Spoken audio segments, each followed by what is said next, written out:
एकमेकास सहाय्य करू अवघे धर सुपंत. साधू संत सांगतात एकमेकाला सहाय्यभूत झालं पाहिजे, पीडिताला मदत केली पाहिजे. पूर्वीच्या काळी लोक त्यांच्याकडे वेळ खूप होता आणि त्या वेळेमुळे प्रत्येकाची विचारपूस व्हायची, प्रत्येकाला जाणलं जायचं. आज माणसाकडे वेळ नाही. पूर्वीच्या काळी घड्याळं नव्हती पण वेळ होता. आज घड्याळं आहेत प्रत्येकाकडे पण वेळ मात्र नाही आहे.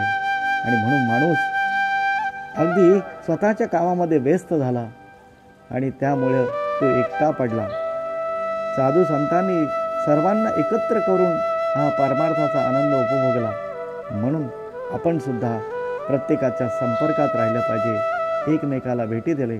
कारण ज्ञानोबराय म्हणतात, भूता परस्परे जडो मैत्री दिवाची.